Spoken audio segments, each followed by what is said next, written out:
한때 아주 먼 옛날 도나도라라는 아름다운 마을이 있었습니다. 도나도라는 평화롭고 작은 시골 마을로 푸른 초원과 숲이 마을을 감싸고 있었습니다. 이 마을에는 한때 거대한 호수가 있었는데 그 물은 크리스탈처럼 맑고 반짝였습니다. 호수 덕분에 마을 사람들은 풍요롭고 평화로운 삶을 누렸습니다. 그러나 시간이 흐르면서 사람들은 호수의 존재에 익숙해져 점점 호수를 소홀히 대하기 시작했습니다. 호수 주변에는 쓰레기가 쌓여갔고 사람들은 무분별하게 호수의 물고기를 잡았습니다. 하천으로 들어오는 물길을 막아 일부 개인들은 그 물길을 자신들의 밭으로 끌어들여 이익을 취하기도 했습니다. 어느 날 마을의 현자이자 노스승인 토니아스가 마을 집회소에 사람들을 불러 모았습니다. 그는 풍채가 좋고 눈가에 느로승이 깃들어 있는 사람이었습니다. 그의 눈은 언제나 지혜로 가득 차 있었고 그가 하는 말은 항상 신비스러운 매력이 있었습니다. 여러분, 토니아스가 입을 열었습니다. 호수가 아프고 우리 마을도 아프고 있습니다. 우리는 이 중요한 자연의 선물을 당연하게 여기며 살아왔습니다. 이제 우리의 행동이 자연 법칙에 맞는지를 다시 생각해 보아야 할 때입니다. 마을 사람들은 웅성거리며 그를 바라보았습니다. 토니아스는 계속해서 말을 이었습니다. 토마스 아퀴나스의 자연법 이론에 따르면 도덕법은 우리 인간의 본성에 기반합니다. 그렇다면 우리의 본성은 무엇입니까? 우리는 조화를 이루며 살아가기 위해 이곳에 있습니다. 자연법은 우리가 선을 행하고 악을 피하도록 안내합니다. 우리가 자연과 조화를 이뤄야 하는 이유는 분명합니다. 자연법의 첫 번째 원칙은 생명을 보존하는 것입니다. 우리는 호수를 보존해야 한다는 것을 본능적으로 이해하고 있습니다. 두 번째 원칙은 번식과 양육입니다. 우리의 아이들에게 깨끗한 호수를 물려주어야 하지 않겠습니까? 세 번째 원칙은 사회에 기여하는 것입니다. 우리의 행동이 공동체에 해를 끼쳐서는 안 됩니다. 사람들은 서로를 바라보면서 자신들이 잊고 있던 중요한 가치를 떠올리기 시작했습니다. 호수는 그들의 삶의 원천이자 자녀들에게 물려줄 유산이었습니다. 이제 우리가 할 수 있는 일은 분명합니다. 토니아스는 결론을 내렸습니다. 우리는 자연법을 따르며 호수를 되살리고 공동체의 조화를 회복해야 합니다. 작은 행동 하나하나가 중요합니다. 함께 호수를 청소하고 불필요한 고깃잡이를 멈추고 물길을 자연 그대로 되돌려 호수가 다시 건강을 되찾을 수 있도록 도와야 합니다. 그날 이후 도나도라의 사람들은 조금씩 행동을 바꾸기 시작했습니다. 호수 주변에 쓰레기를 치우고 나무를 심으며 공용 울타리를 세워 사람들이 함께 관리할 수 있게 했습니다. 마법처럼 호수는 조금씩 본래의 반짝임을 되찾기 시작했습니다. 물고기들은 다시 늘어났고 자연은 사람들에게 신비로운 방식으로 자비를 베풀었습니다. 결국 도나도라는 다시 그림 같은 풍경을 갖추고 새로운 전성기를 맞이했습니다. 사람들은 토마스 아퀴나스의 자연법 이론을 통해 얻은 교훈을 영원히 잊지 않았습니다. 그들의 운명은 자연과 조화롭게 사는 것에 달려있다는 것을, 그리고 그들은 그 교훈을 다음 세대에 전달하며 계속해서 평화로운 삶을 이어갔습니다. 두 번째 이야기. 어느 날 호기심이 많은 젊은 학생들이 모여 토마스 홉스의 사회계약론에 대해 열띤 토론을 하고 있었습니다. 그룹에는 철학을 전공하는 아람, 정치학도 수민, 심리학과 학생 지수, 그리고 문학을 사랑하는 소설가, 지망생 민준이 있었습니다. 그들은 각자 자신의 분야의 시각에서 사회계약론에 대해 다양한 의견을 내놓았습니다. 아람이 먼저 입을 열었습니다. 여러분, 홉스의 리바이어던에서 강조된 절대 군주제의 중요성은 우리가 인간 본성을 어떻게 이해하느냐에 크게 달려있다고 생각해요. 여러분은 인간이 정말로 자연 상태에서 그렇게 이기적이고 투쟁적이며 위험할까요? 제 생각에는 홉스가 인간 본성을 너무 부정적으로 본 것 같아요. 수민이 이에 반박했습니다. 아람, 정치라는 건 결국 인간의 본성을 고려해 제도를 설계하는 거잖아. 인간이 이타적이고 협력적일 수도 있지만 역사적으로 살펴보면 분명히 권력투쟁과 혼란이 존재해왔어. 홉스의 사회계약론은 그런 점에서 현실적인 해법을 제시한 거라고 볼 수 있지. 지수는 심리학적 관점에서 의견을 내놓았습니다. 물론 인간은 복잡한 존재죠. 심리학적으로 인간은 안정과 소속감을 추구하는 경향이 있어요. 따라서 사회계약을 통해 우리가 불안을 덜 느끼고자 하는 건 매우 자연스러운 반응일 수 있죠. 하지만 동시에 개성과 자유를 희생해야 한다는 점에서 갈등이 생기는 것 같아요. 민주는 자신의 문학적인 상상력을 더해 논의를 이어갔습니다. 그럼 여러분, 이렇게 생각해보면 어떨까요?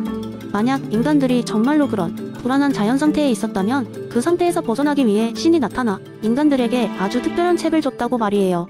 그 책은 읽기만 하면 사람들이 서로 협력하고 평화롭게 살 수 있는 법을 일러주는 책이었죠. 그 책의 이름이 바로 사회계약의 열쇠라면 그의 이야기에 모두가 웃음을 터뜨렸습니다. 민주는 계속해서 이야기를 이어갔습니다. 이 신비한 책은 마치 마법처럼 작용해서 인간들은 서로 싸우지 않고 도와주며 함께 공동체를 이루게 되었죠. 그래서 도시는 번영하고 사람들은 행복하게 살게 되었어요. 그런데 문득 사람들이 궁금해졌습니다. 이 책이 없어도 우리는 잘 살 수 있을까?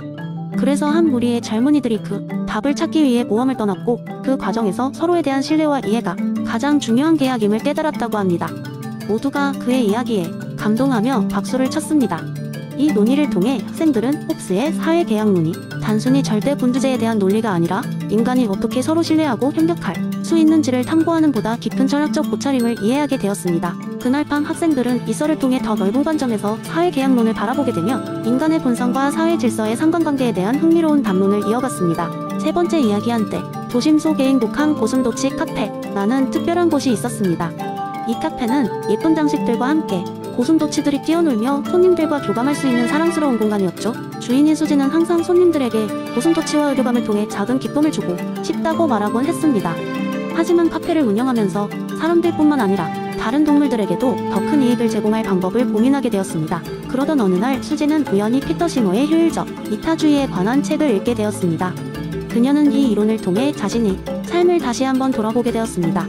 효율적 이타주의자라면 나의 자원을 어떻게 사용해야 가장 많은 이익을 가져올 수 있을까? 좀 더 규모 있는 변화를 만들기로 결심한 수지는 카페의 수익 중 일부를 동물복지단체에 기부하기 시작했습니다.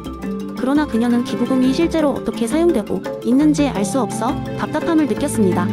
그래서 수지는 직접 카페를 기반으로 한 동물 복지 프로그램을 시작하기로 마음먹었습니다. 수진의 첫 번째 프로젝트는 유기, 동물을 위한 헌호 수집이었습니다. 지역사회의 도움을 통해 모인 옷들은 재활용되어 유기동물 보호소의 침낭으로 재탄생했습니다. 동시에 그녀는 동물보호소에서 자원봉사자를 모집하고 다양한 동물 치료 지원 활동을 시작했습니다. 이 프로젝트는 카페 손님들에게도 큰 호응을 얻었고 점차 규모가 커져갔습니다. 손님 한 명이 카페에 방문할 때마다 소정의 금액이 동물 보호와 복지에 기부되는 방식으로 운영됐죠. 그런데 수지는 여기서 멈추지 않았습니다. 그녀는 직접 자신이 기부한 금액이 어떻게 사용되는지를 추적할 수 있는 시스템을 구축했습니다. 고슴도치 카페의 손님들은 자신의 기부금이 구체적으로 어떤 동물에게 어떤 도움을 주었는지 쉽게 알 수 있었고 자발적으로 더 많이 기여하게 되는 선순환이 생겨났습니다. 카페의 운영이 점차 이젠 동물 보호활동의 중심지가 되었고 수지는 자신이 선택한 효율적 이타주의적 접근이 여러 동물들의 삶에 실질적인 변화를 만들어내고 있음을 보면서 보람을 느꼈습니다. 더욱 더 많은 사람들이 작은 카페에서 시작된 이 이야기를 듣고 느끼며 자극을 받고 있다고 믿게 되었죠. 행복한 고슴도치 카페는 이제 단순히 휴식과 치유의 공간을 넘어 공동체와 함께하는 이타주의적 변화를 실현하는 실험의 장이 되었습니다. 이렇게 수지는 피터 싱어의 이론을 바탕으로 자신만의 재미있고도 가치 있는 이야기를 만들어냈습니다.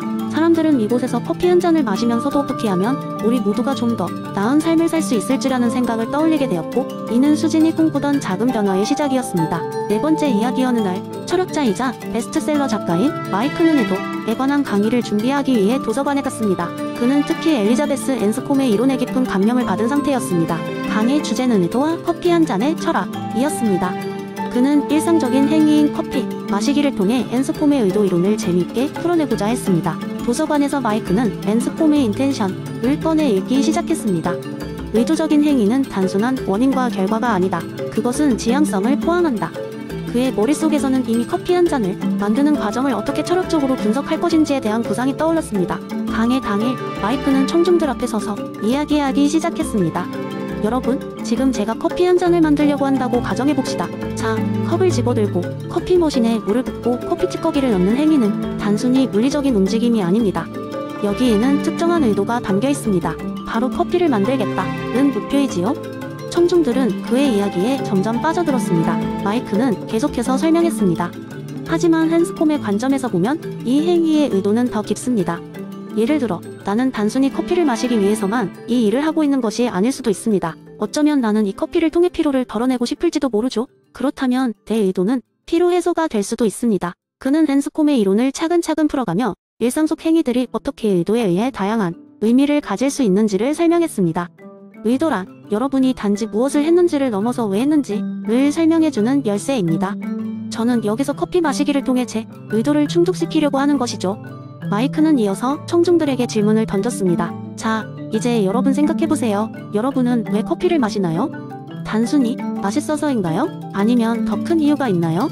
청중들은 모두 각자의 의도를 떠올리며 자신들이 커피를 마시는 이유에 대해 다시 생각해보기 시작했습니다. 어떤 이는 집중력을 높이기 위해, 또 다른 이는 일상의 작은 휴식을 위해서 등 다양한 의견이 쏟아졌습니다. 마이크는 마지막으로 결론 지었습니다. 이렇게 일상적인 행위들도 엔스콤 이론을 통해 보면 우리는 더 깊이 우리 자신을 이해할 수 있습니다. 우리의 행위는 단순한 결과가 아닌 목적 지향성을 가진다는 점을 기억하세요. 강의가 끝난 후 마이크는 커피잔을 들고 깊은 생각에 잠겼습니다. 엔스콤의 이론을 통해 다시 본 자신의 커피 한 잔은 그에게 평범한 일상을 그리 평범하지만은 않게 만들었습니다. 그리고 그는 이 경험이 강의를 들은 이들의 삶에도 그러한 변화를 미치길 바랬습니다.